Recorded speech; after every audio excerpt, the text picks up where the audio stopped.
Okay, questions. Let's see. I have a bunch of questions. Somebody said, Brother Hovind, what do you think about the new discovery of water on Mars? Could there be life on Mars? Let me see if I can make this computer work where I get both things showing at once. I think I got it.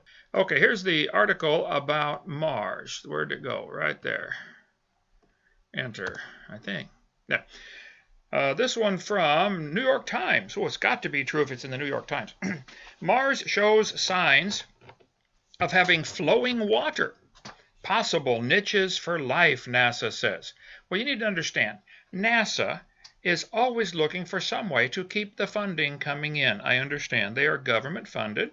I'm not saying I'm for it or against it. I'm just pointing out it is in their best interest to constantly find something to keep people donating money, donating nothing, being forced to pay for their activities. Now, every so often there's a new announcement. We discovered, ABC, so that people say, oh, really that means send more money, okay, so we can keep our staff employed and doing something. I think it's a pure waste of time to go to Mars. I think it's a pure waste of time to go to the moon. However, I think they did go to the moon. I don't think we'll ever get to Mars, okay? Don't think it'll happen. For multiple, simple, logical, scientific reasons, it's just going to be very difficult. Now, if you're one of them Star Wars, Star Trekkies, or whatever they call them, and you really think we're out there sailing around, look, what they do for Star Trek, I've seen in the studio, it's a little plastic model that they hang up on black strings, and they zoom the camera out, okay? The ship is not really zooming across at warp speed, okay? This is all Hollywood stuff. It's a little model. I think you can buy them at Toys R Us. It's not really happening, okay? So don't fall for all that stuff. Anyway, they said signs of water on Mars. Okay, first of all, let's look at this from a biblical perspective and from a scientific perspective. We'll look at both, okay?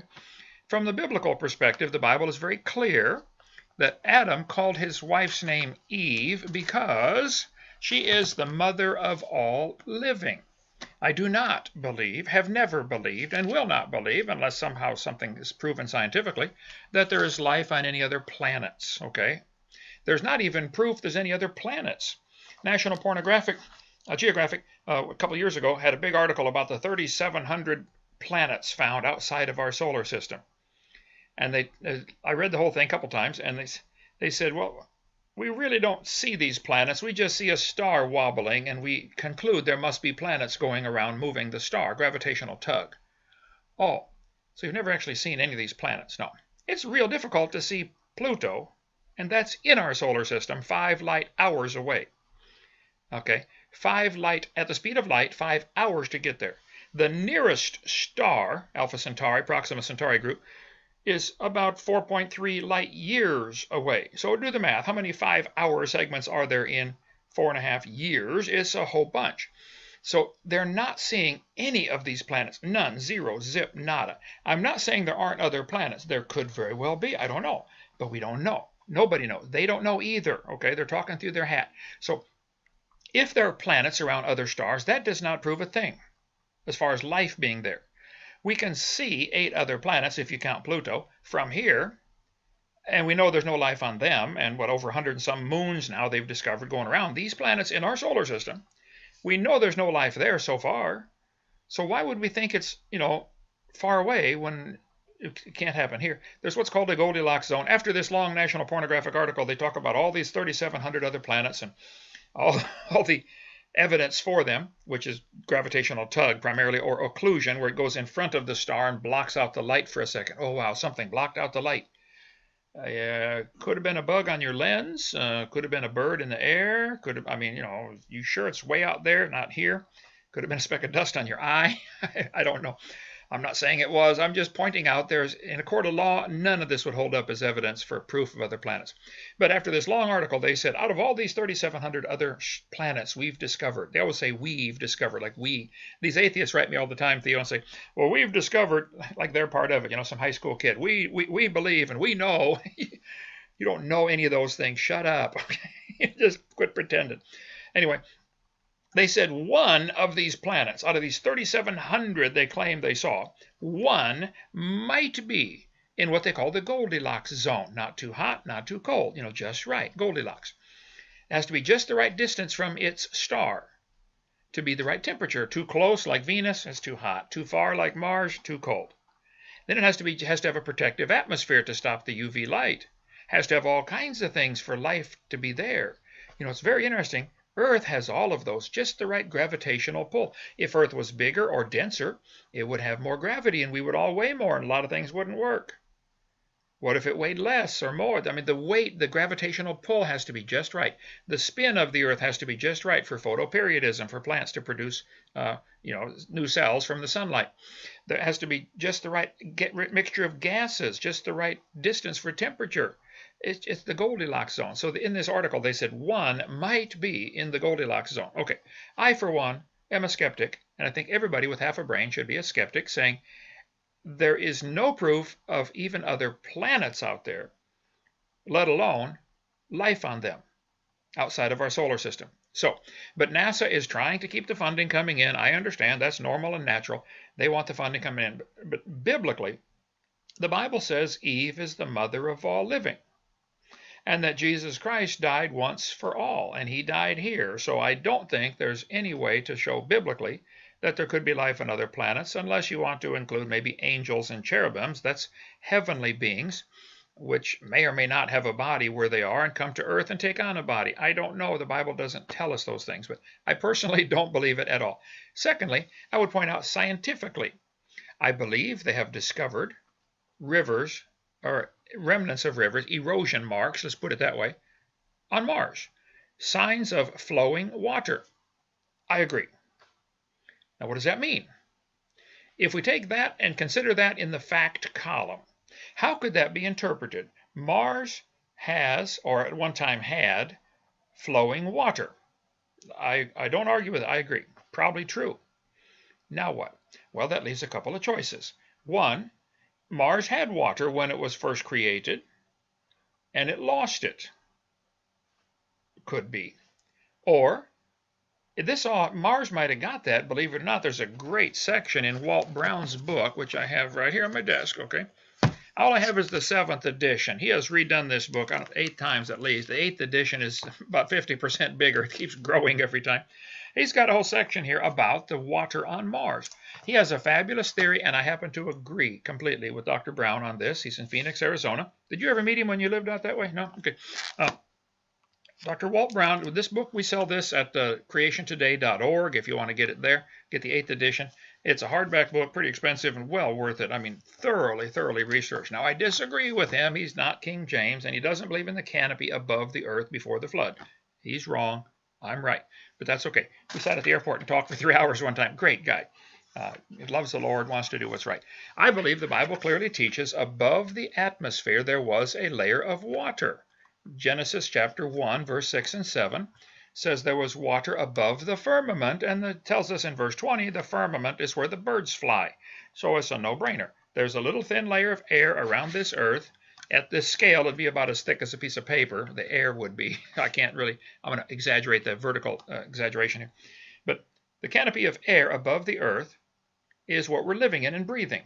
Above that, and that's where the birds fly, there used to be, I believe, a canopy of water, or probably ice, maybe 3 fingers thick is what the Jews taught. Josephus taught that. His books are right there. If you want to, well, you can't see it with the camera. Never mind. Okay. Josephus in the 1st century said the Jews believe there's a crystalline canopy 3 fingers thick above the air. Well, why would they teach that? Well, maybe God revealed it to Adam, and that got passed down through the knowledge they spread to their kids. I don't know. But this canopy would have collapsed at the time of the flood. Now, Walt Brown has a great section on what happened. It's called the hydroplate theory, that under the crust of the earth there used to be huge pockets of trapped water, which is clearly what the Bible says and what the scientific evidence shows. There is still water trapped in the crust of the earth, and he has, I forget what page it's on in here, but it's called the hydroplate theory.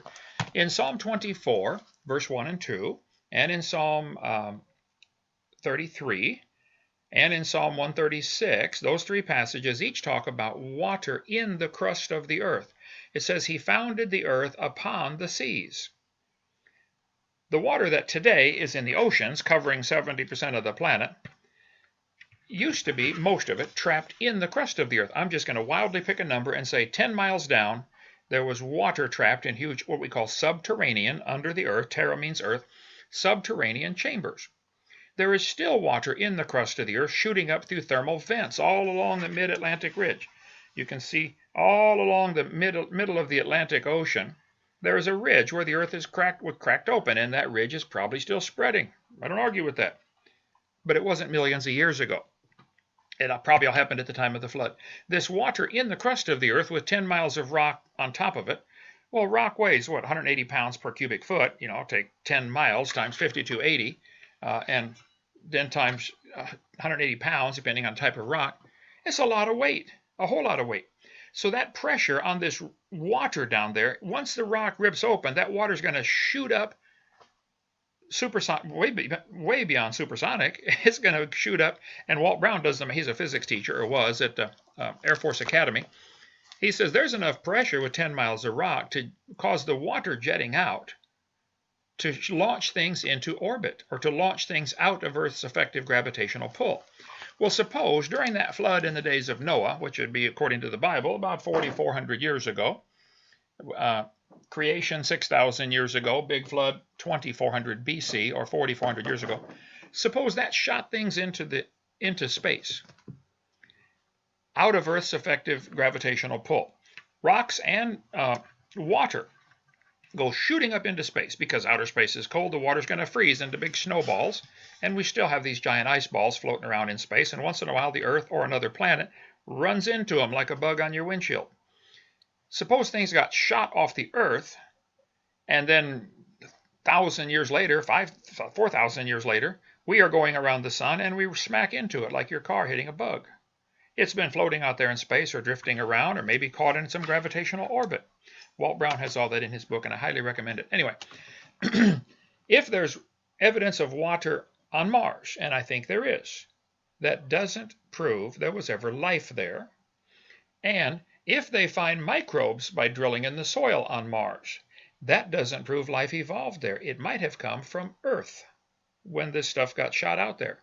Could microbes survive the journey through space? I don't know. I kind of doubt it, but if they find evidence of once living creatures on Mars rocks or something, that still wouldn't prove evolution. So you guys are barking up the totally wrong tree and asking all of us to pay for it. So I think Walt Brown's book, it would be fabulous if you want to research more on that. The Go Down Deep, Stay Down Long, Come Up Dry version. Excellent, excellent. Highly recommend it. Okay, so life on Mars, I'm going to give it a real big, I doubt it. Water on Mars, probably. If they go out and capture a meteor flying around through space, go up there and catch one, and bring it back and put it in the laboratory and find out, oh, there's evidence of microbes here. Still could have come from Earth. Would not prove anything to help the evolution theory at all. People say, Brother Hovind, if they discover life on other planets, what are you going to say then? I say, well, first of all, they haven't, okay? Secondly, I don't think they will. But if they do, it still wouldn't prove evolution. It could have come from Earth when the fountains of the deep broke open. And until they can prove it, would you quit making all of us pay for that stupid evolution religion to be taught in the schools? Go start a private school and teach evolution to the kids who want to pay and come learn it. Or to the parents if it's important to them. If it's really important for you to have your kids taught this, well then go start a private school. That's what the Catholics do. That's what the Lutherans do. That's what the Baptists do. Go start your own private school and say, this is important to us. Okay, good. Go teach it to your kids. I don't want to pay for it.